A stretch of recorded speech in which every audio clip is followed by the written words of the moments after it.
Filho e do Espírito Santo.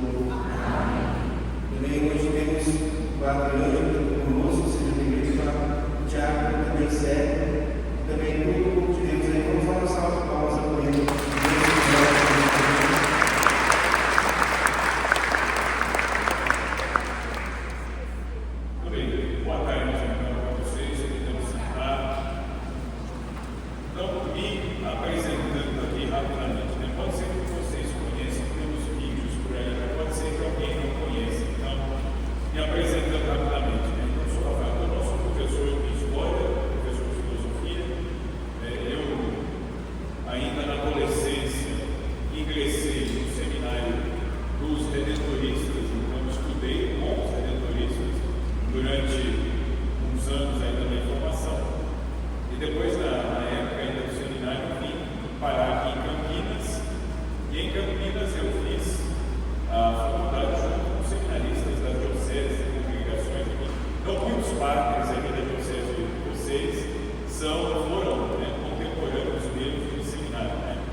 Depois eu deixei o seminário e continuei estudando, já pensando em ensinar, em ser professor.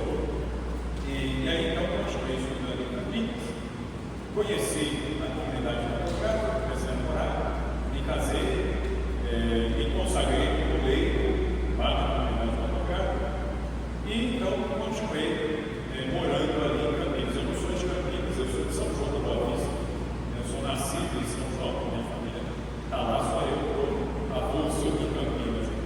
Eu acabei ficando por aqui, minhas crianças já nasceram por aqui em Campinas, minha esposa é de lá, minha esposa também é consagrada da comunidade. E esse ano agora, no começo de janeiro, eu completei 21 anos de professor, 21 anos de trabalho dentro de sala de aula. Fui professor do Estado, depois passei a ser professor de escola privada, fui professor do seminário em Campinas durante um tempo. Eu dava aula de história da igreja, dava as duas disciplinas, a história geral e a história específica da igreja. Então algumas gerações de padres ali de Campinas foram alunos meus, esses padres mais novos aí, todos foram alunos meus. A última turma, a que vai ordenar esse ano, são os últimos alunos meus, os outros já não tiveram aula comigo. Mas até esse ano, a turma que eu ordeno ainda foram alunos meus.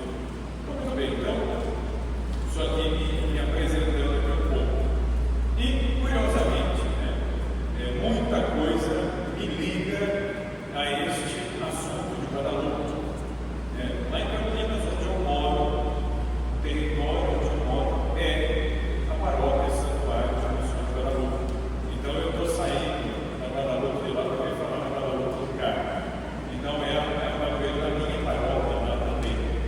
E Nossa Senhora de Guadalupe é a padroeira da comunidade guadalupana. Então todos os que são filhos dessa vocação da comunidade guadalupana, inclusive quando nós fazemos as nossas promessas, a gente faz a promessa e em seguida nós fazemos a consagração à Nossa Senhora de Guadalupe. Então, nós temos essa ligação. E a história, que eu vou falar um pouco de alguns detalhes da história, e vocês vão ver que realmente, mais do que aquilo que a gente ouve sempre falar da história de Guadalupe, existem detalhes da história que mostram o quanto Deus quis marcar esta devoção de um jeito diferente. É interessante, existem devoções marianas e elas são locais. Você não vai ver em outro lugar. Tem lugares na Itália, na Espanha, tem uns títulos marianos que é só naquele lugar. Não se difunde. Mas existem títulos marianos que eles adquirem um caráter universal. Todo mundo, do mundo inteiro, os católicos do mundo inteiro, olham para aquilo e entendem que a mensagem é também para eles. E aí nós podemos dizer quais são esses títulos, os títulos das grandes aparições. Quais são as grandes aparições? Guadalupe é uma delas, Lourdes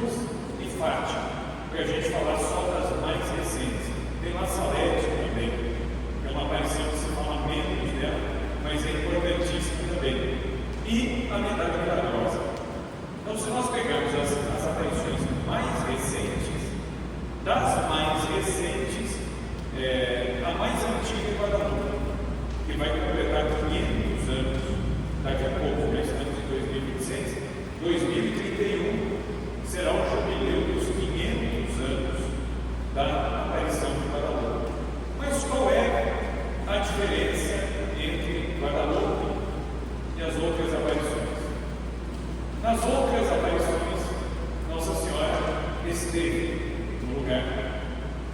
E depois, os videntes, quando receberam a aprovação da igreja, descreveram o que viram e se fez uma imagem, de acordo com o que os videntes falaram. E nem sempre a imagem foi exatamente do jeito que os videntes falaram. Por quê?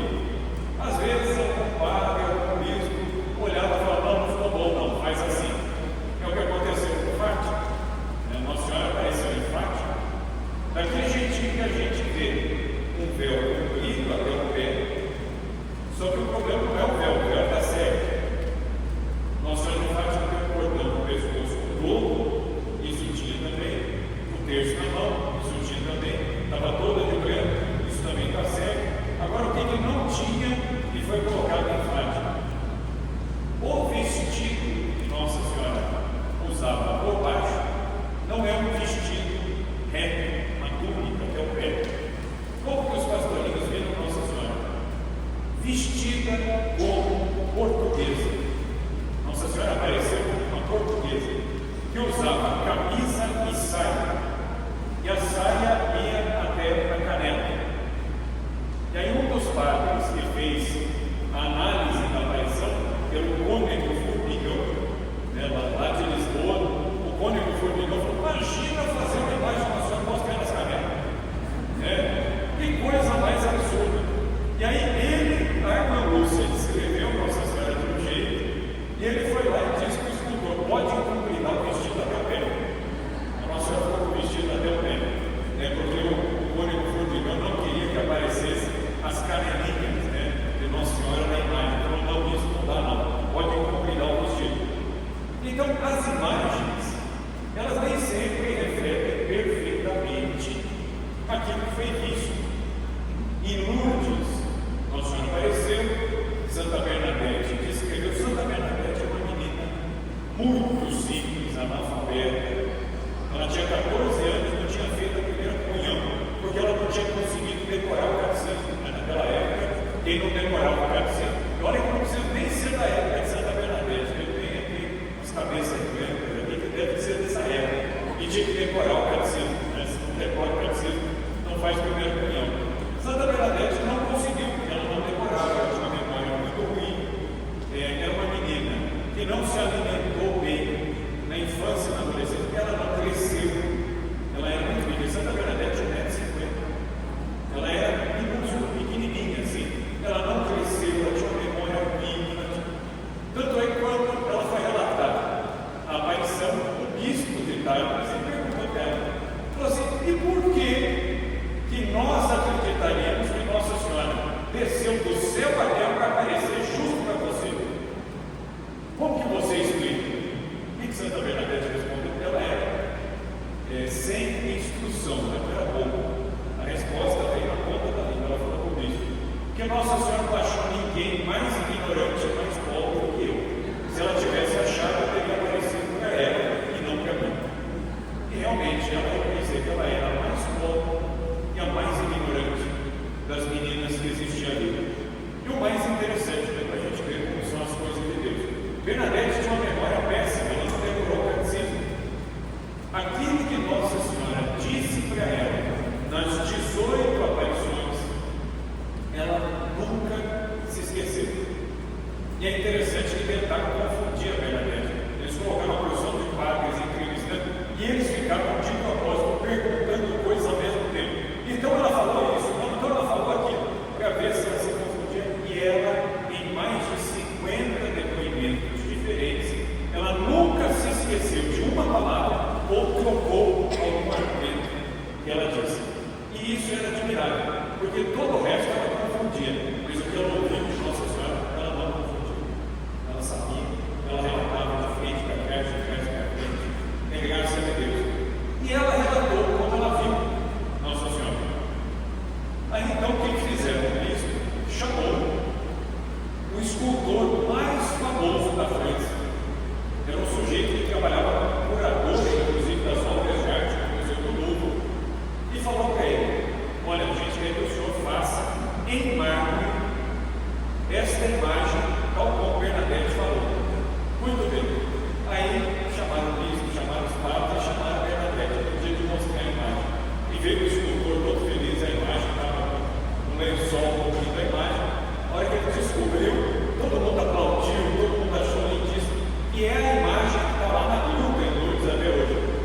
Todo mundo rindo, aplaudindo a Bernadette, cara de paisagem. Assim.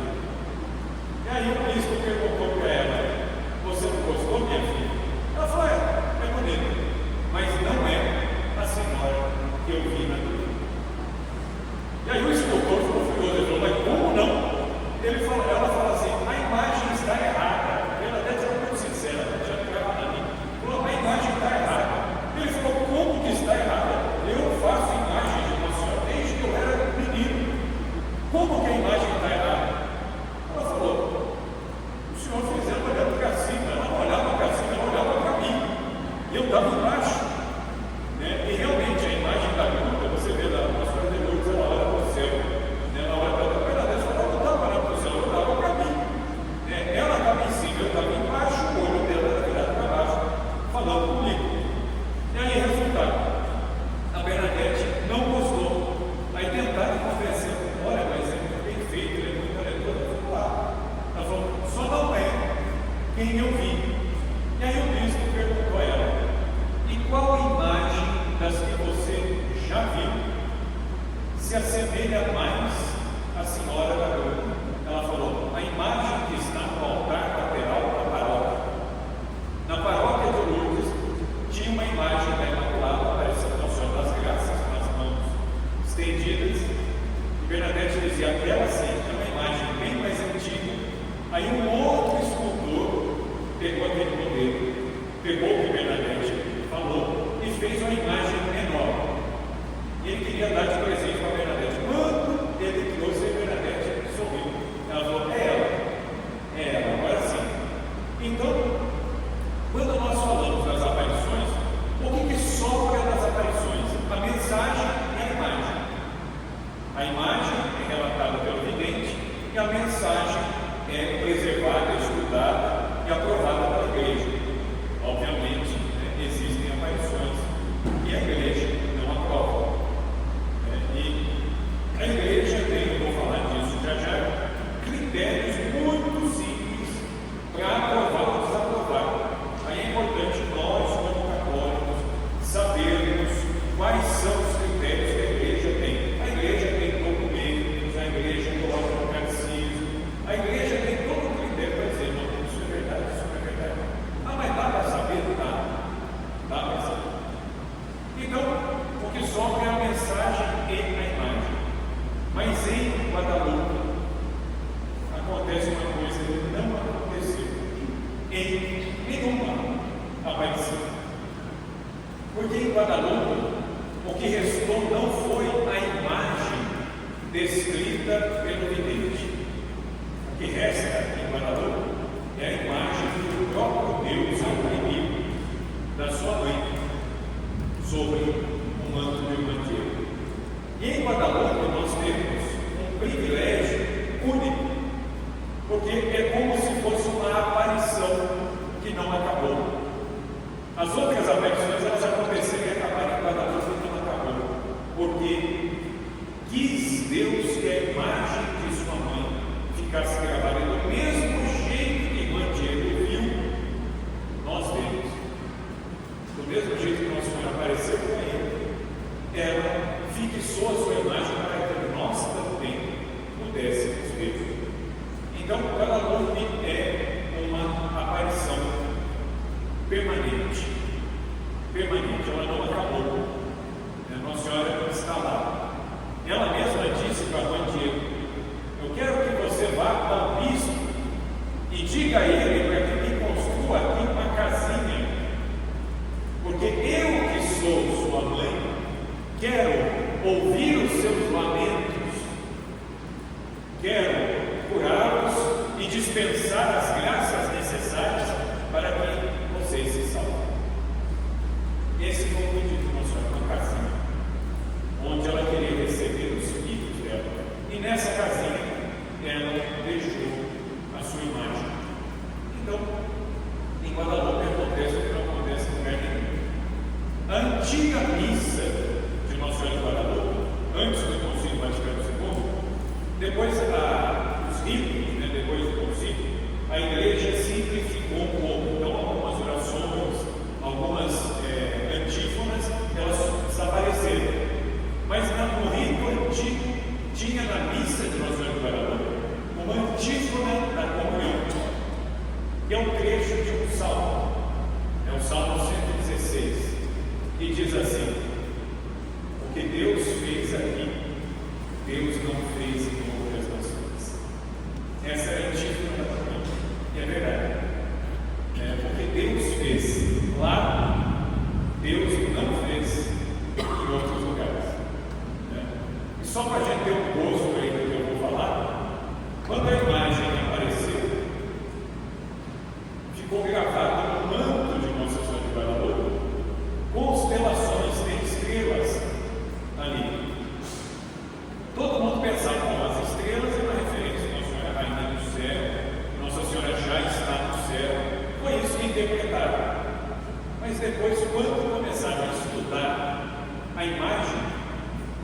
E aí o que eles fizeram? Pegaram o dia 12 de dezembro de 1531, como estava o céu, exatamente na posição em que estão as estrelas no manto. Então, está marcada a data da aparição no manto. As constelações estão no manto. Agora, o mais interessante é que o manto, ele repete as constelações. A base da posição das estrelas é a mesma, mas de um lado do manto aparecem algumas estrelas que não aparecem do outro. É como se a imagem fosse dividida pelo meio. E aí começaram a estudar e descobriram o quê?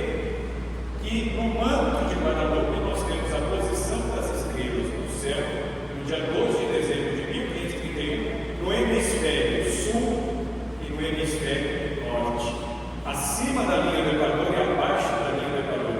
É por isso que tem estrelas que aparecem de um lado, não aparecem do outro. É interessante.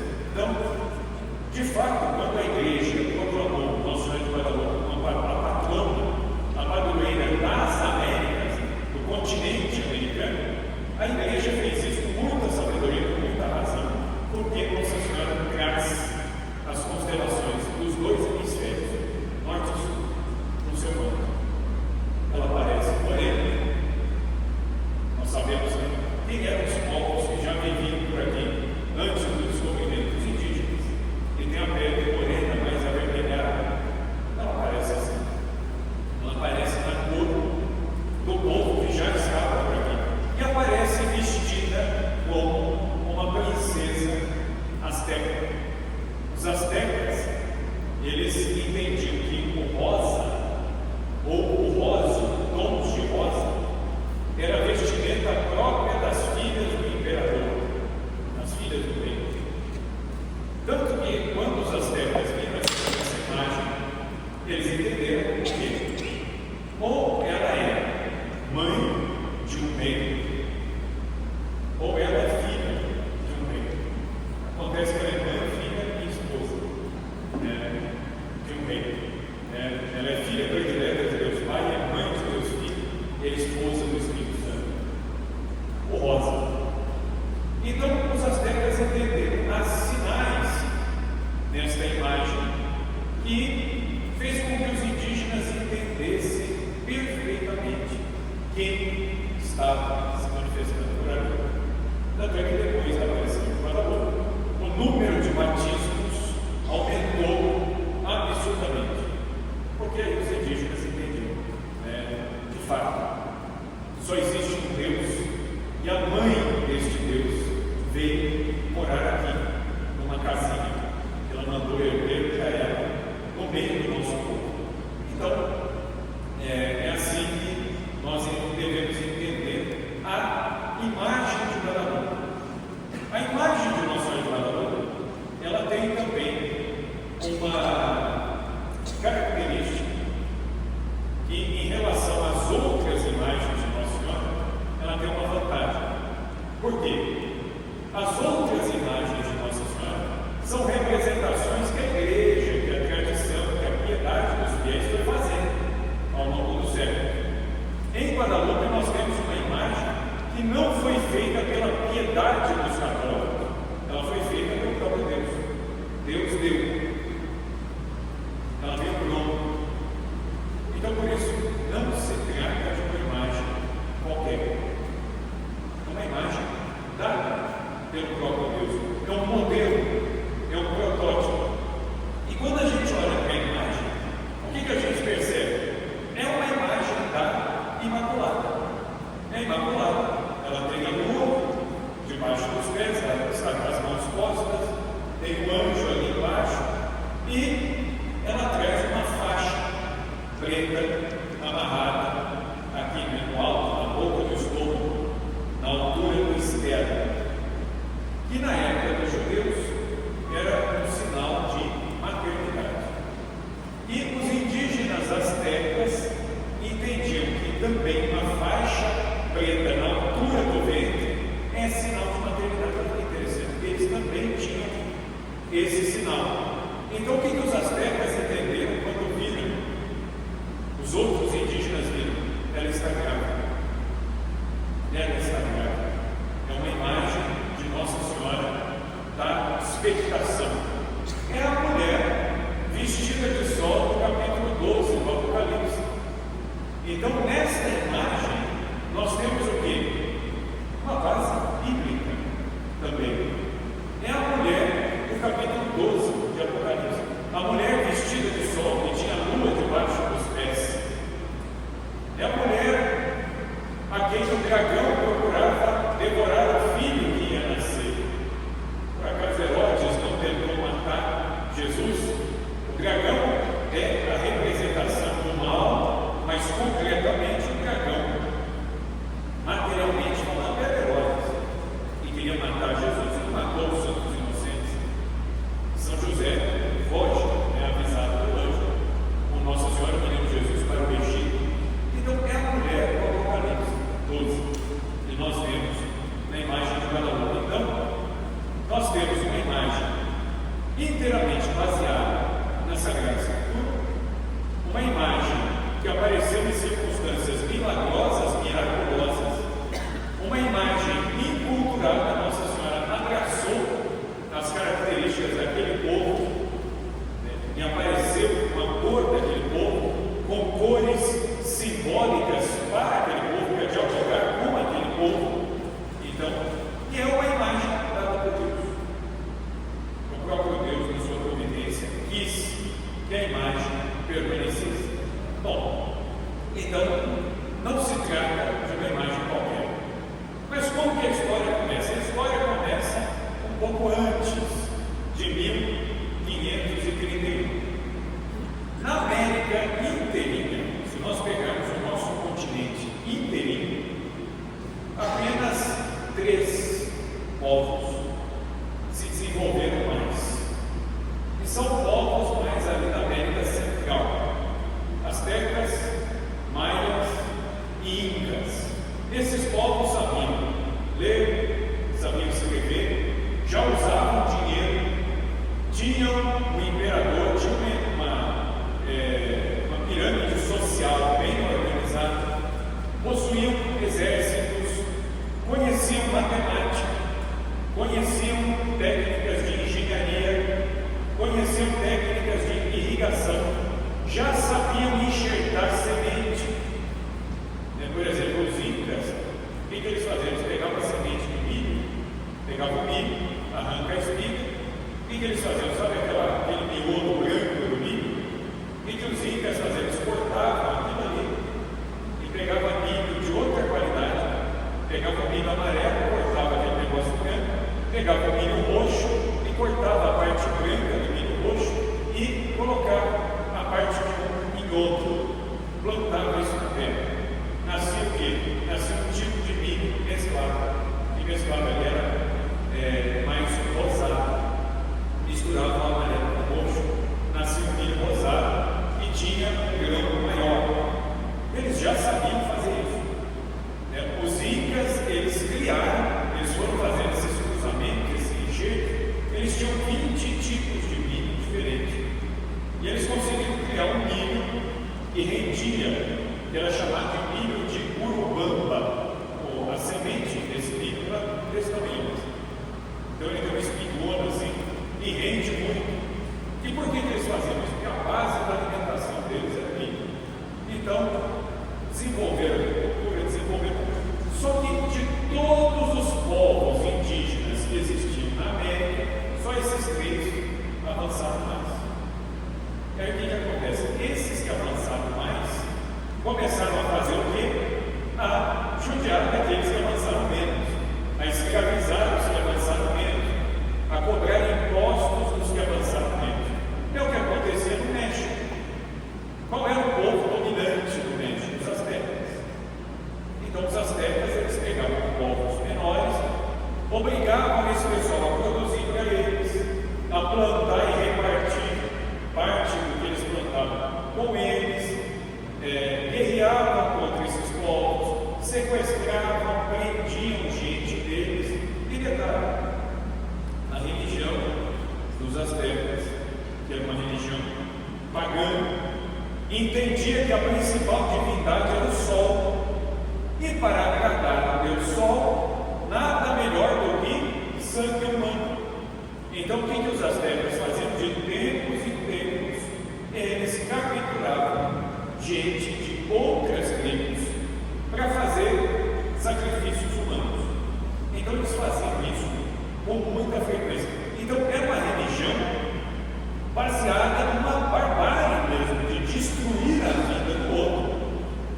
em nome dos seus próprios valores, ideais, para agradar o Deus só. Agora, assim, vamos pensar. Na prática, essas populações indígenas viviam uma opressão assim danada. Uma das etnias que eram maiores no México, depois dos astecas, eram os chichimecas. Chichimecas é um outro povo indígena. Então tinha os astecas, os toltecas, os tlatecas. Então eles os nomes são esquisitos assim, mas são povos diferentes. E tinha lá os chichimecas, que eram dominados pelos astecas. Tanto é que quando os espanhóis chegaram, rapidamente, quando os espanhóis começaram a brigar com os astecas, os espanhóis conseguiram esses povos todos como aliados para lutar contra os astecas, porque esse pessoal falava: a gente não consegue vencer. Chegaram esses homens aí que têm americanos, apoiados aí, a gente ajuda a dominar os astecas. Foi o que aconteceu. Então, em 1519 é que o México começou a ser colonizado pelos espanhóis. A Espanha descobriu a América no dia 12 de outubro de 1492. Eu costumo dizer que as datas, a gente tem que prestar mais atenção às datas, porque Deus fala muita coisa através das datas, né? Então, é bom a gente prestar atenção nas datas. O que acontecia lá na Europa? A Europa, principalmente Portugal e Espanha, são dois países que sofreram muito na mão dos muçulmanos que invadiram a Península Ibérica. Os muçulmanos que invadiram a Península Ibérica, eles faziam o quê? Eles tomavam território, profanavam igrejas, e não só igrejas, até túmulos. Quando os muçulmanos entravam, eles revolviam os túmulos para que nem os mortos tivessem o seu descanso. Igrejas eram profanadas, imagens foram destruídas. Então, os católicos espanhóis e portugueses, eles tiveram que lutar para poder ser católico. Isso explica por que o povo espanhol, o povo português, sempre foi tão aferrado à sua fé. Por quê? Porque a fé custou muito para eles. Por que brasileiro não liga muito, né? Porque a gente nunca lutou, né, pela nossa fé. Aqui nunca foi proibido, né? E não sendo proibido, deveria ser o contrário. Como a gente não tem que lutar, tem essa liberdade, as nossas paróquias deveriam estar muito mais cheias, as nossas missas muito mais frequentadas, e ao contrário. Aqui, como a gente nunca lutou por isso, e como as pessoas no fundo elas sabem que sempre vai ter, uma pessoa pensa: uma hora eu tinha um tio meu que ele dizia assim, a gente falava: tio, está ficando velho, o senhor não reza, o senhor não vai à igreja. Ele falava assim: a hora que eu não estiver trabalhando mais, eu vou. Aí ele aposentou. A gente falava: tio, o senhor aposentou e continua indo na missa. Ele falou: eu estou resolvendo um monte de coisa aqui. A hora que acalmar um pouco, ele falou: ainda tem um primo seu que mora comigo. A hora que ele casar, aí meu primo casou e continuou indo. Aí ele ficou muito doente, esse meu tio. Ele ficou muito doente, ele achou que ia morrer. Ele falava para o meu pai: Amanda, vem o padre, eu preciso confessar. Aí bateu o desespero. Por quê? No fundo, no fim, a pessoa sabe que vai ter acesso à fé, né? E aí ele recebeu o santo, aí ele melhorou. Viveu mais uns 10 anos, aí ele ia à missa assim. Ele falou: não valeu a lição. Ele falou: Deus está me dando mais tempo. Eu falei: então, aí pronto, no fim da vida, né, ele foi um bom católico, mas esperou até chegar um momento extremo desse, né? Então aqui no Brasil nós não lutamos para viver a nossa fé, porque aqui há uma liberdade. Mas Portugal e Espanha, eles tiveram de lutar para garantir o direito de poder rezar a missa, o direito de poder enterrar os seus mortos, o direito de construir igrejas. Então, os reis católicos da Espanha e de Portugal começaram um empreendimento chamado a Reconquista Católica. Eram reis que pegavam em armas para tentar retomar território. É interessante que a Espanha teve um rei chamado Dom Pelayo, que era católico e tal. E aí uma vez disseram para Dom Pelayo: mas não seria um contrassenso discípulos daquele que nos mandou amar o próximo pegaram uma espada na mão e brandir a espada contra o inimigo? Olha o que o Dom Pelayo respondeu. Dom Pelayo falou: eu não saí da minha casa para atacar território de ninguém. Quem está vindo são eles. Se levar chuva, a culpa não é minha. Eu estou defendendo o que é meu. Então ele disse, corrigiu esse sujeito e falou: eu não estou agindo com violência, eu não estou agindo por ódio àqueles que estão à minha frente, mas eu estou agindo por amor àquilo que ficou atrás de mim, que é a minha família, que são meus pais, que é a igreja, que é aquilo que eu tenho que defender. Então, nós vamos lutar sim.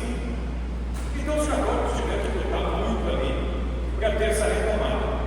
Só que era um negócio, era um stick push.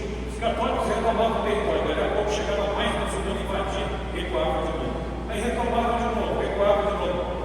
E era um stick push na que não resolvia a situação.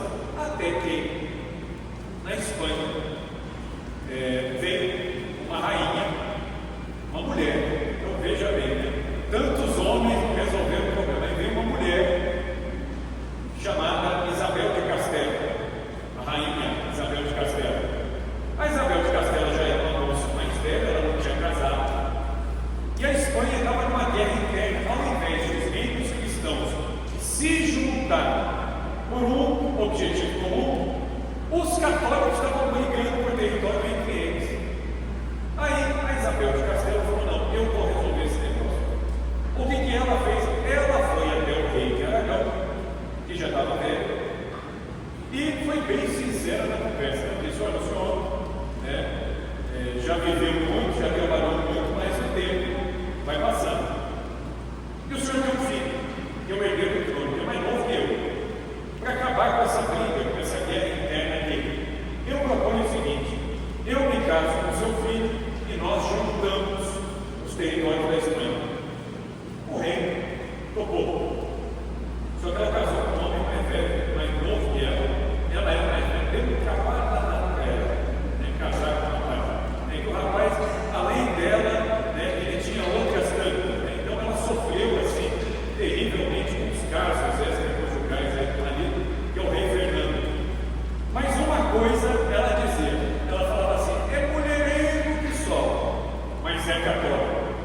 Ela dizia: já está bom, porque ele compartilha pelo menos dos mesmos ideais. Depois, no fim das contas, ele melhorou, mais no fim da vida, mas não sem sofrimento.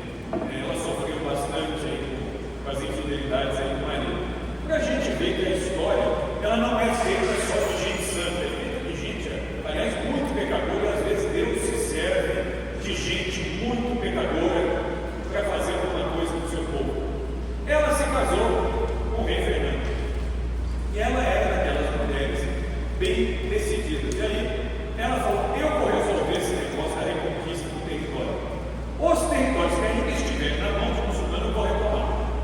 Aí o pessoal pensou: meu Deus, uma mulher, ela não é soldado, não tem conhecimento militar, mas ela era muito inteligente. Desde menina, ela escutava muito o que o pai, que os irmãos falavam sobre guerra. Então ela sabia como guerrear. E ela começou a dar as ordens, inclusive ela ia a cavalo, pessoalmente. Nas batalhas ela subia de vestido e tudo, ela sentava de lado e ia a cavalo. E ela ia no campo de batalha cumprimentando os soldados e dando as ordens. Aí o pessoal falou: meu Deus, ela é completamente doida. Porque imagina, uma mulher em campo de batalha. E aí ela falou: eu vou retomar. E ela foi retomando os territórios da Espanha, um por um. Ela foi retomando. Só que faltava retomar a cidade de Granada. A cidade de Granada era uma fortaleza que os muçulmanos dominaram e não tinha quem chegasse ali. Aí até os militares mais experientes falaram para ela: olha, Granada só não está pensando em atacar, não. Ela falou: ela falou: porque eu não só estou, como eu vou retomar. E aí eles falaram: olha, nós desaconselhamos que a senhora nos escute pelo menos uma vez. Nós temos experiência, eles têm um armamento muito bom, a cidade tem uma muralha, a cidade está no alto, não dá para a senhora atacar. E ela ouviu, e esses homens falaram e apresentaram todos os argumentos, quando eles acabaram, e eles disseram: então o que a senhora nos diz? Ela falou: nós partimos amanhã de manhã para atacar Canaã. Quer dizer, não falei nada, eles falaram o que eles fizeram, e ela continuou falando que ela queria: nós vamos atacar. E ela cercou a cidade de Canaã, e no dia 2 de janeiro de 1492, ela fez uma promessa à Nossa Senhora, que ela cercou a cidade, e estava demorando muito para que a cidade fosse retomada. E ela fez uma promessa para a Nossa Senhora. Ela disse assim: quando eu retomar, eu consagro a cidade da senhora para acabar com isso logo. E aí é interessante que aí o sultão, sujeito ali, o governante muçulmano, né? Nem lembro se era um sultão mesmo, um emir, mas era uma autoridade muçulmana que governava a cidade. Quando a cidade caiu, ele teve que vir diante dela para se entregar, porque o protocolo de guerra dizia isso: se você perde a guerra, você tem que vir e colocar sua espada no pé daquele que te venceu. E esse homem veio chorando, mas chorando feito uma criança, assim, mas chorando alto, de soluçar, e colocou a espada no pé dela e foi embora chorando. Aí a mãe dele, sempre tem uma mãe para instalar o filho na realidade, né? Aí a mãe do sultão lá disse para ele: falou, embora esse choro, não chore como uma mulher, já que você não foi capaz de defender a cidade como homem. A mãe dele falou isso para ele, aí que ele chorou, mas ainda ficou chorando, né? Poxa vida, foi um fracasso total, né? Inclusive lá em Granada tem um lugar, né? Tem um monumento no lugar, no ponto da cidade, na parte alta, que diz que quando ele subiu ali para ir embora, ele olhou para a cidade e disse que aí que ele chorou largado, né? Com vontade, né? Porque ele perdeu o território. Neste dia, 2 de janeiro de 1492, chegou ali em Granada a notícia de que um homem, um navegador, queria falar com a rainha Isabel. Quem era esse homem? Cristóvão Colombo. Colombo queria falar. E Colombo falou com ela. Ela ouviu. Ela falou: não, o que você propõe não tem cabimento. O que Colombo propõe? Os muçulmanos tinham fechado a passagem para os católicos não entrarem no Oriente. E qual era o plano dos muçulmanos? Vamos fechar a rota de comércio pela Europa para o Oriente. Os católicos não vão poder entrar para comprar tempero, especiarias, tecidos, seda, porcelana, muita coisa que comprar por lá de lá. O que os muçulmanos pensaram? O comércio vai enfraquecer na Europa, os reis não terão dinheiro dos impostos para investir no exército. A hora que a Europa enfraquecer, nós vamos invadir a Europa e islamizar a Europa. O sultão de Constantinopla, ele disse que ele colocaria o cavalo dele para pastar em cima do altar da Basílica de São Pedro. E ele disse que as basílicas papais de Roma iam virar estábulo para os cavalos dele. E eles não estavam brincando, não. Eles estavam falando sério. A proposta era invadir mesmo. Aí o que vai acontecer? O caminho estava fechado. Não tem como passar o comércio e ia se prejudicar. Quem é que resolveu o problema? Um dos menores países da Europa, Portugal. Portugal é um país menor que o estado de São Paulo. O nosso estado de São Paulo é maior que Portugal. Portugal é do tamanho de Pernambuco. Na escola, quando eu vou ensinar história, eu brinco com as crianças, eu falo: Pernambuco está deitado, Portugal é um Pernambuco de pé, né? Porque Portugal é uma tripa de terra em pé assim, é pequenininho. Portugal não é nem dividido em estados, é dividido em regiões. Eu preferiria colocar governador, não precisa nem de governador, porque é pequenininho. Portugal saiu na frente. O que o rei de Portugal, católico, falou? Se a gente não consegue ir lá, vamos confiar em Deus e vamos navegar contornando a África para chegar no Oriente. E onde a gente for,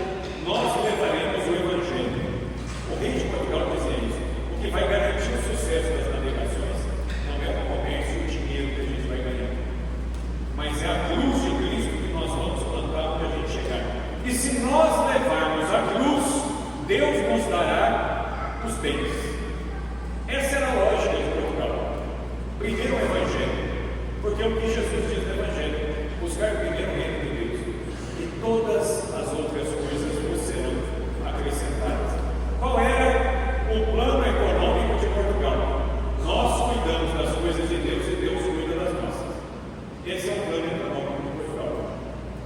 Então, os portugueses se lançam no mar e conseguem achar um caminho, né, para as Índias, né? Vasco da Gama conseguiu chegar lá, né? Ontem eu estava dando aula disso na rua, meu amigo falou: foi a última vez que o Vasco ganhou bem, né? Ele vai insultar os vascaínos, né? Eles falam isso para insultar os vascaínos, a molecada, né? Eu falei: não, o Vasco da Gama foi, de fato, era um católico, não só um navegador, mas um católico piedoso, preocupado com a salvação das almas. E ele chega na Índia, e o que eles vão fazer na Índia? Vão estabelecer uma missão católica lá. São Francisco Xavier, jesuíta, vai para a missão que os portugueses começaram. O trabalho que São Francisco Xavier fez de batizar os indianos começa. Quem abre o caminho, quem abriu a picada aí, os portugueses. Aí, muito bem. Então Portugal se lança ao mar. E aí, o dinheiro começou a entrar de novo na Europa. Ou seja, o plano dos muçulmanos já deu errado, porque o dinheiro estava circulando graças a Portugal. E Portugal é uma nação que tinha e tem até hoje o apelido lá na Europa de Terra de Santa Maria. É o apelido de Portugal. Por quê? Das nações europeias era um dos lugares onde mais se tinha igrejas de Nossa Senhora espalhadas por todo canto. E ao lado de Portugal, a Espanha também, que é um território muito devoto de Nossa Senhora. Muito bem, aí Colombo propôs o quê? O caminho pela África já é de Portugal. E aí o que Colombo propôs? Se a terra é redonda, se eu saio da Espanha em linha reta, eu consigo dar a volta e chegar no Oriente pelo outro lado. A lógica de Colombo estava correta. Só que aí qual que foi o problema? Por que Colombo não consegue o patrocínio de imediato? A Rainha Isabel perguntou para ele: você tem como provar a distância e o tempo que você vai gastar? Ele não tinha, ele não sabia. Como que ele vai provar? O que se tinha era muita teoria, chutada. Ninguém sabia exatamente, né? E o Colombo, ele deu ali uma maquiada nos dados. Ele não mentiu, mas ele não omitiu muita coisa. Fez uma argumentação boa. E aí, num ponto, ele mentiu. A única coisa que ele mentiu, o tempo. Ele disse que se navegasse a linha reta, ele chegava na Índia em 3 semanas. Ele saiu em agosto, chegou em outubro na América, mas não na Índia, né? E demorou mais, né? Então ele mentiu. E o mais interessante, ele mentiu, mas olha, o Colombo, como bom católico, antes de embarcar, ele falou: eu não posso começar um empreendimento desse em pecado. Ele pediu para se confessar com o padre, que emprestou para ele os livros e os mapas para ele montar o argumento e convencer a rainha. O padre franciscano, amigão do Colombo, e Colombo pediu para se confessar com ele. O padre falou: então tá bom, vem cá, eu te confesso, mas eu vou ser subir. Ele falou: padre, eu menti. Ele falou: tá bom, meu filho. Ele falou: só que eu menti, não só para o senhor, eu menti para o senhor, eu menti para a rainha, eu menti para a Espanha, eu menti para esses homens, né? Ele falou: mas o que você falou? Ele falou: eu não sei qual é a distância, eu não sei quanto. O padre falou: você vai subir nesse navio agora, vai mandar esses homens descer para o Colombo? Não, eu não vou. O Colombo, né, ele mesmo relata isso no diário dele, que ele pegou a mão do padre e ergueu a mão e falou: me absolve, né? E o padre não queria absolver, porque você está colocando a vida de todo mundo em risco. Ele falou assim: mas eu estou fazendo isso para levar o Evangelho de Cristo. Eu prometi a Jesus que onde eu chegar, o Evangelho chegará. O Senhor me absolve, né? Cristo não vai me abandonar. Vai absorver muito qualquer coisa. Ele falou: eu vou te absolver, mas se você matar esses homens de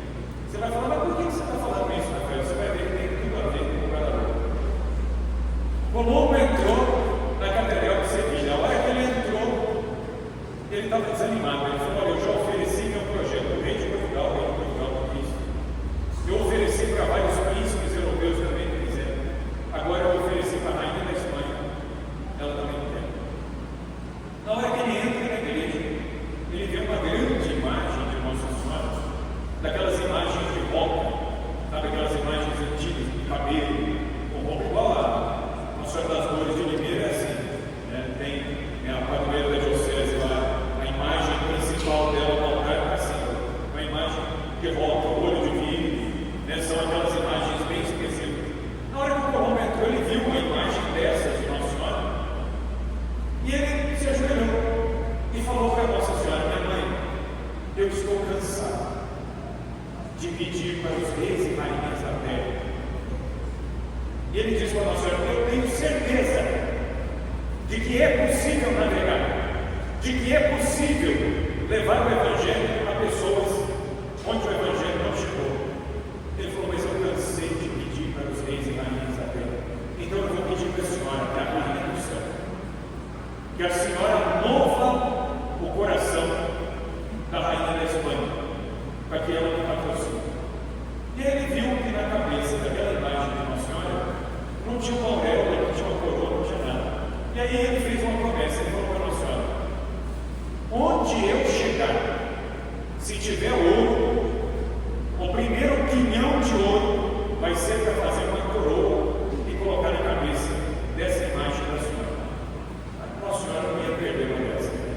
Então, passou 2 semanas, chegou o aviso da rainha da Espanha de que ela queria conversar com o Colombo. O que a rainha fez? A rainha disse o seguinte: Colombo, eu não posso te dar dinheiro do governo. Então o que eu vou fazer? Eu vou te dar minha caixa de joias.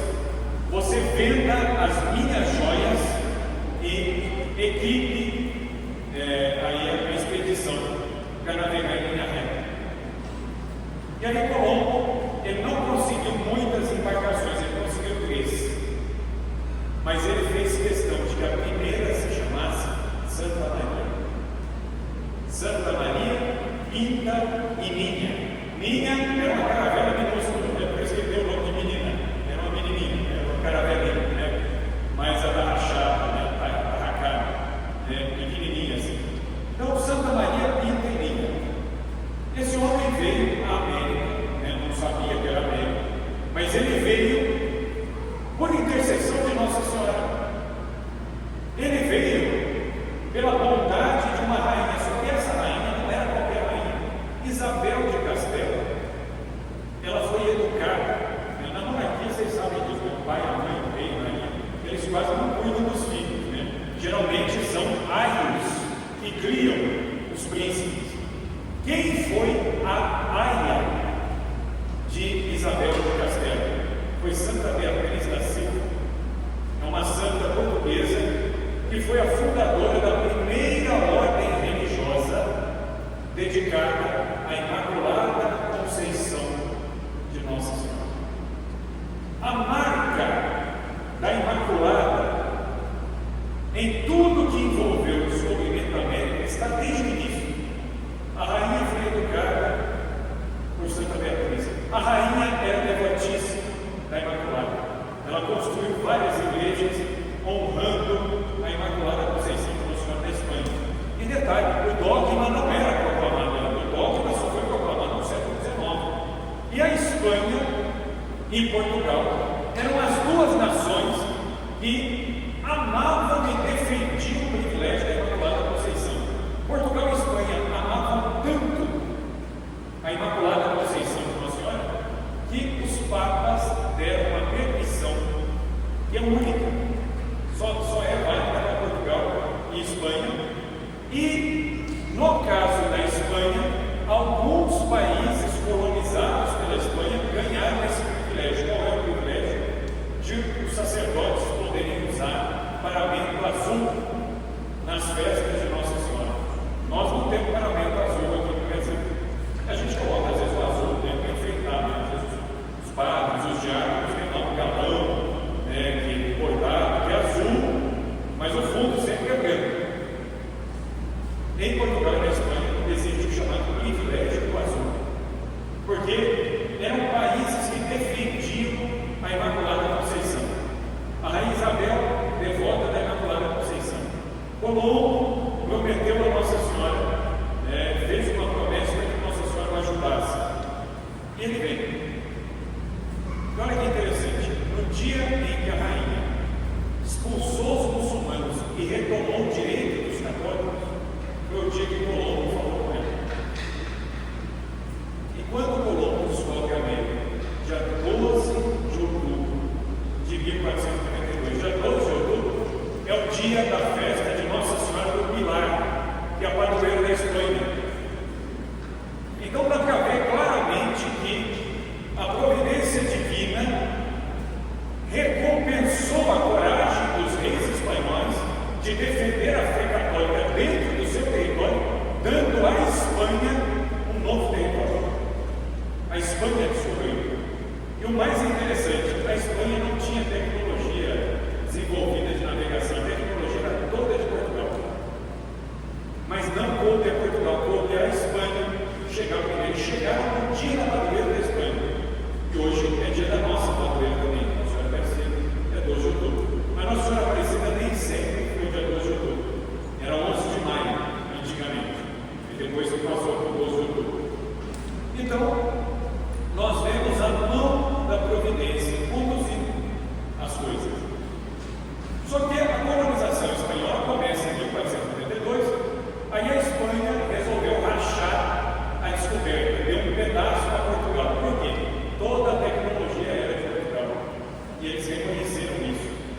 Só que aí na época teve até uma briga, porque tinha outros reis católicos que acharam que o Papa ia se intrometer nessa divisão e que o Papa daria território. O rei da França, ele mandou mudar até a coroa dele. Ele falou: agora que vai aumentar meu território, eu vou usar a coroa de imperador. Ele achou que ia dar um pedaço também e não ganhou nada.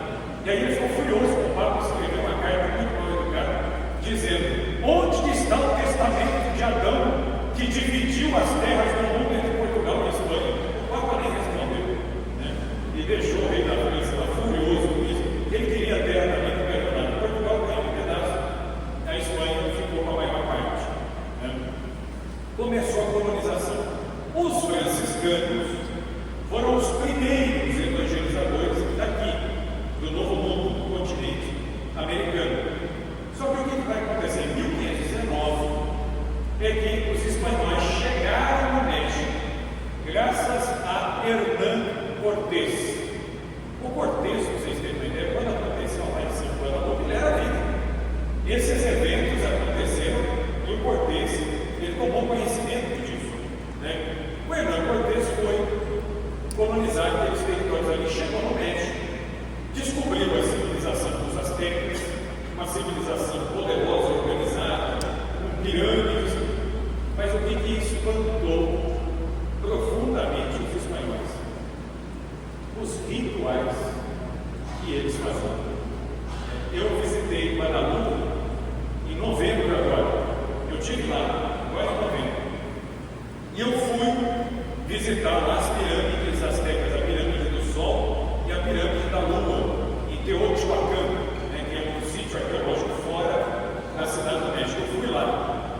É um negócio impressionante de ver o tamanho daquelas pirâmides. E o que os astecas faziam? Sacrifícios humanos. Dependendo da época do ano, eles sacrificavam num só dia 5.000 homens, 6.000 homens, e em época de seca, quando o sol estava muito quente, estragando a plantação, eles achavam que o sol era uma divindade, então eles entendiam que para aplacar a fúria do sol, você tinha que oferecer o sangue até chover.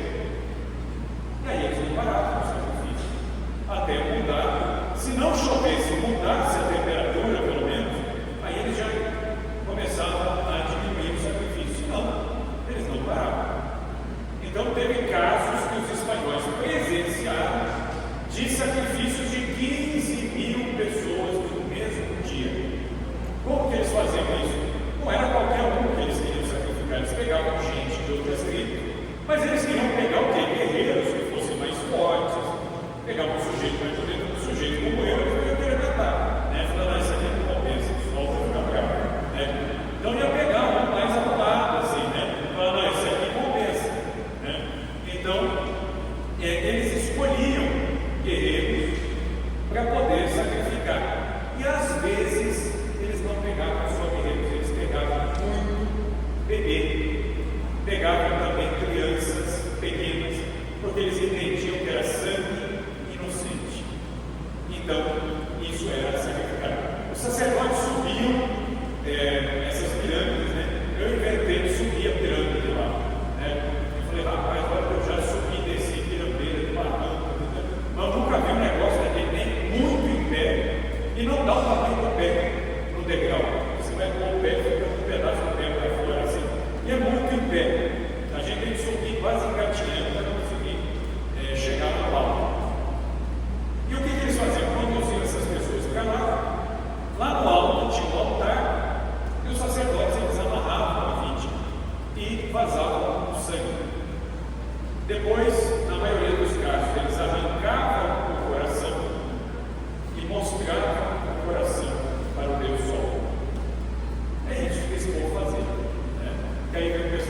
mais preservado que poderiam. Também os espanhóis que portugueses não eram santos, não. Eles cometeram muitos erros. Então, a gente tem que olhar os dois lados. O que são esses dois lados? E nós temos uma cultura bárbara de um lado, que tratava a vida humana como nada, e nós temos, do outro lado, a violência, às vezes excessiva, desses colonizadores europeus. Então, para ser justo, nós temos erros e problemas dos dois lados, não é de um lado só, não. Dos dois lados tem problema. E aí, esses sacrifícios eram feitos ali, horas e horas. Os espanhóis narraram, deixando isso registrado, que o fedor no entorno dessas pirâmides era imenso. Por quê? Eles iam matando essas pessoas e o sol ia batendo naquelas pedras, aquele sangue ia penetrando, cozinhando ali. Então subia um mau cheiro, moscas, insetos ali, animais que começavam a chegar para lamber aquele sangue. Era um espetáculo horroroso aquilo ali. E depois, muitas vezes, eles esquartejavam as vítimas e jogavam escada abaixo, com os membros batendo pelos degraus. E aí, quando acabava o dia de sacrifícios, era aquela porção de membros e corpos atirados do pé da pirâmide, e a pirâmide lavada de sangue não podia limpar, porque como é um sacrifício para o sol, tem que ficar lá mesmo cheirando mal, o cheiro chegar até o céu e aplacar o sol. É uma barbárie, é uma coisa assim terrível. Então, esse é o tipo de religião que eles encontraram. Existiam também divindades femininas, as deusas da fertilidade, da feminilidade. Uma das principais deusas era Tonantzin, uma deusa pagã também que os astecas adoravam. Muito bem, Cortés chegou ali e, no primeiro momento, ele vai negociar com os astecas, depois, no segundo momento, eles acabaram entrando em guerra. Vários povos acabaram se associando aos espanhóis contra os astecas e aí o Império Azteca acabou. E aí a Espanha pensou, agora nós vamos conseguir evangelizar esse povo. Não conseguimos. É muito interessante. Os franciscanos tinham assim um trabalho gigantesco de catequizar, de ensinar. Eles conseguiam batizar 3 numa aldeia, 4 em outra aldeia. Então, em 1531, quando Nossa Senhora apareceu, o número de católicos no México era baixíssimo. Eles não se convertiam. Agora também tem o outro lado da questão. Aqueles que se convertiam eram indígenas católicos mesmo, mas de todo o coração. E eram os católicos assim, inquebrantáveis. Você podia falar o que quisesse, eles não mudavam de fé, de opinião, de nada disso. Então, os que tinham eram muito bons, mas a maioria não queria.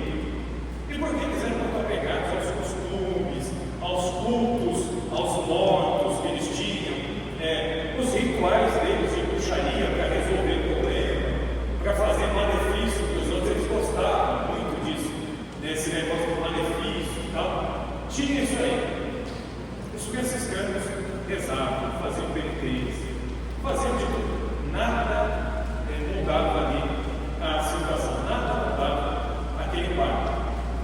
Até que, em 1531, do dia 9 ao dia 12 de dezembro, a história do México e de toda a América também ia mudar, principalmente no México.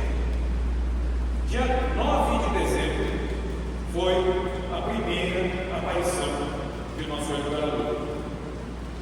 Vinha vindo em direção à cidade do México um índiozinho, já mais velho, tinha já perto de 60 anos naquela época, pelas condições de vida. Imagina um índio, sem tratamento médico, sem recurso, sem nada, perto dos 60 anos, era um idoso, perto da morte já. Eles consideravam 60 anos já muito velho. Hoje em dia, uma pessoa de 60 anos está saudável, bem, até demais. Eu conheço um monte de gente que tem até mais, tem 80, tem 90, e está bem, está esperto aí. Hoje em dia, é assim, porque graças a Deus, hoje em dia nós temos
Ele não ia todo dia, mas ia várias vezes na semana.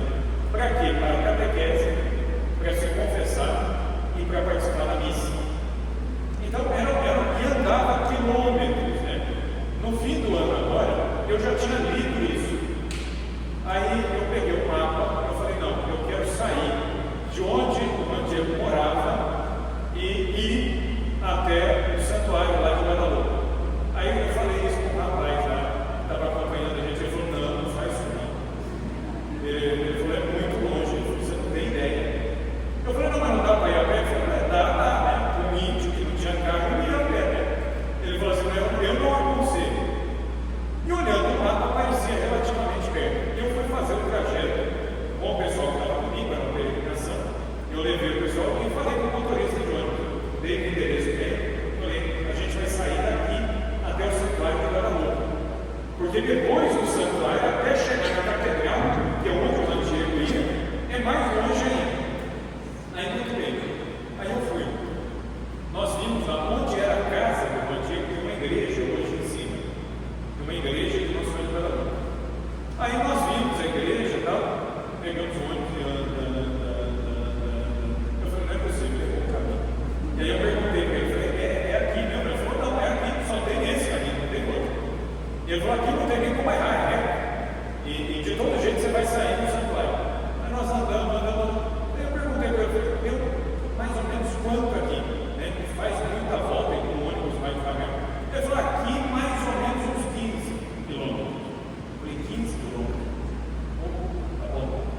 Aí chega no santuário de Guadalupe, que hoje foi a aparição. Mas onde o Diego queria ir é para a catedral. Aí eu descobri que vai chegar na catedral, tinha mais de 19. E ele fazia isso a pé, para ir à missa. O Diego é um santo, canonizado pela igreja. Ele é santo. Aí nós vemos, né, o heroísmo dos santos, para ir à missa. Aí, padre, a gente pensa nos paroquianos, né? Às vezes mora aqui na frente, ainda está na porta da igreja, a missa está aqui. Eu tenho muita coisa para fazer. A gente tem, né? Se você ficar na sua casa, coisa para fazer não vai faltar. Dona de casa, então, né? O trabalho de casa é trabalho doido, né? Porque quanto mais você faz, mais prova, né? O trabalho ele aparece, te chama. Você não vai sair mesmo. Se nós não colocarmos Deus na nossa vida, como que a gente vai querer colocar Deus? Se a gente coloca Deus, a gente encontra Deus. Se a gente não coloca Deus, a gente não vai encontrar Deus.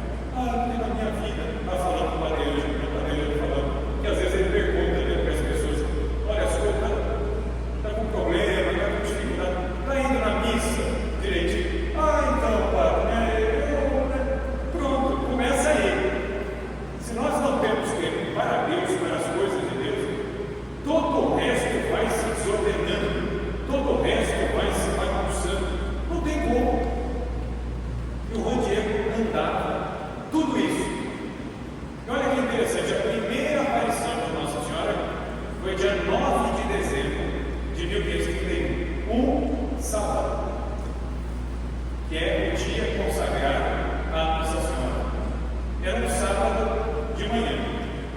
E o Diego, né, para quem vai lá, quando eu fui lá, a gente lê no livro as histórias, a gente nunca tem ideia de como é o lugar. Quando a gente vê, a gente fala, agora eu entendi.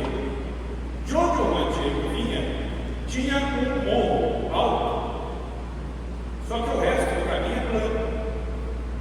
Então não tem lógica subir o morro. O que a gente faz quando tem que passar por um morro? Você corta pelo caminho que é mais reto, né? Plano, todo mundo faz isso. E o Diego ia fazer isso. Ele veio ali pelo caminho e chegou perto do pé de um morro chamado Tepeiac. Quando ele chegou ali, ele ia virar e cortar o caminho para ir naquele que é plano. Mas ele escutou. Olha que interessante. Ele escutou uma melodia. E aquela melodia, aquela música começou a estremecê-lo interiormente. E ele mesmo, ele vai narrar isso aí, dizendo que ele não sabe como, mas quando veio, ele estava lá em cima do monte. Ele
menino. Olha que interessante, né? Nossa Senhora aparece como uma mocinha. Por quê? É Nossa Senhora grávida.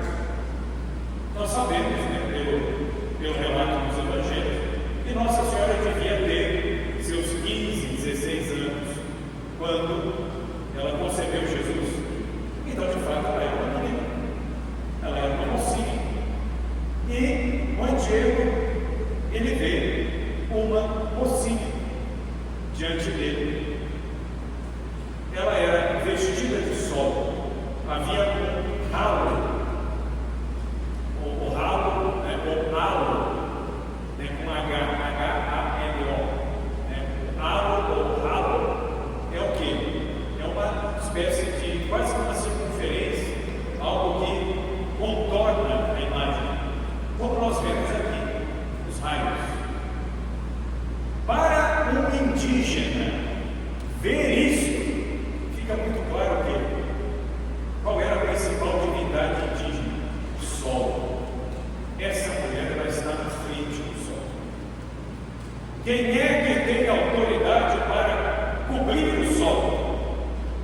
Só quem traz dentro de si aquele que é maior que o sol. Por isso ela cobre o sol.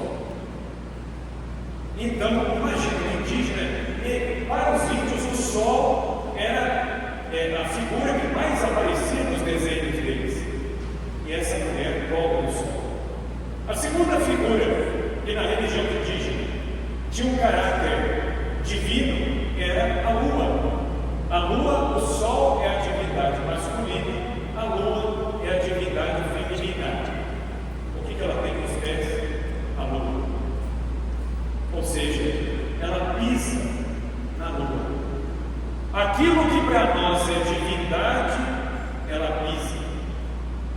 Nossa Senhora pisa nas falsas doutrinas. Nossa Senhora pisa nos falsos deuses, porque nós devemos adorar o único Deus.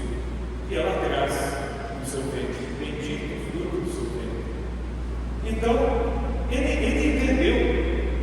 Ela estava vestida como princesa, recoberta de azul, trazia a faixa das mães e as mãos bonitas.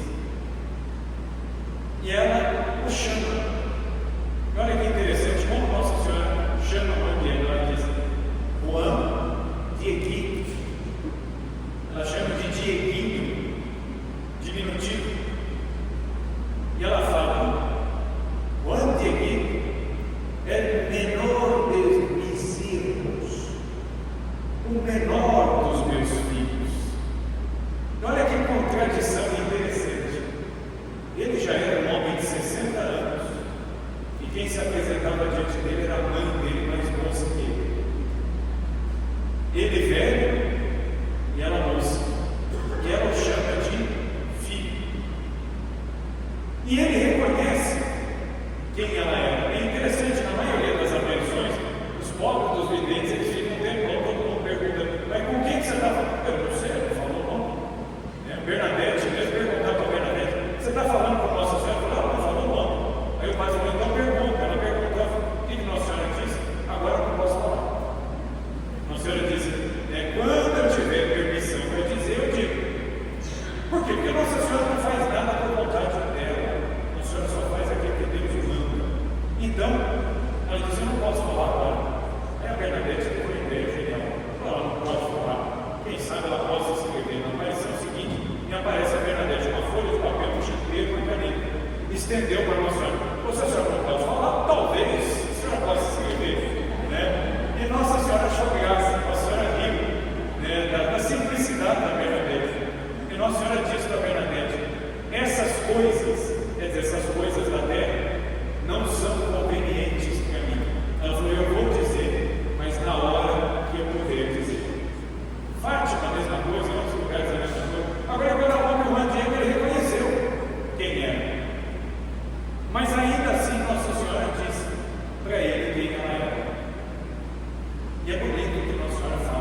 Essa é a resposta dela. Eu sou a mãe do Deus por quem se vive. Vocês não existiriam se não existisse aquele que é o vivente. É o Deus por quem se vive. E é interessante que ela chama de filho, filhinho, menor de meus filhos. E o Juan Diego, como bom indígena, ele responde a Nossa Senhora como os indígenas conversavam entre si. Os indígenas, eles tinham costume, mas eles tinham muita estima por alguém, gostavam muito de uma pessoa, eles chamavam esta pessoa de filhinha. E então o Juan Diego vai dizer: e o que a senhora quer de mim, minha filha, minha filhinha? Então ele a chamava de minha filhinha, porque o carinho próprio dos índios, e ela o chamava de o menor de meus filhos. E aí ela falou, na primeira aparição: eu quero que você vá até o bispo. Só que antes dela dizer isso, ela pergunta onde o Juan Diego estava indo. E é interessante que Nossa Senhora faz isso, Jesus fazia isso no Evangelho. Às vezes a gente ouve o relato do Evangelho, a gente sempre pensa assim: Jesus está perguntando, ele já sabia a resposta. E é verdade, tem coisas que Jesus ele já sabe, mas ele pergunta para dar à pessoa a oportunidade de dizer por ela mesma, dar o passo de fé por ela mesma. Jesus já sabe. E é interessante, Nossa Senhora pergunta para ele: aonde você vai apressar? E aí aqui aparece um ponto na aparição de Guadalupe que é importantíssimo, que é o que? O papel dos sacerdotes e dos ministros ordenados, diáconos, sacerdotes e ministros. O papel dos ministros ordenados.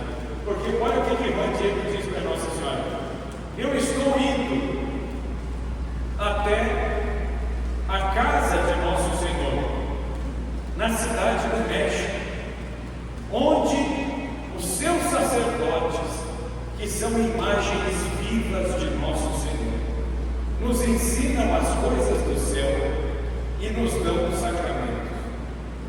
Essa é a resposta que eu vou ter. Eu estou indo para a igreja. E aí Nossa Senhora vai dizer: então você vai para o bispo e diga ao bispo que me construa uma casinha aqui em cima, porque eu quero dispensar as minhas graças daqui, ali no TBA. Olha que interessante, essa é uma marca de uma aparição verdadeira. As aparições verdadeiras, elas nunca contradizem a igreja. Nossa Senhora não diz para Juan Diego: construa você uma capelinha aqui para ela. Diga: não, vá até o bispo, vá até a autoridade da igreja, que foi divinamente constituída pelo meu filho. Peça ao bispo para fazer a casa.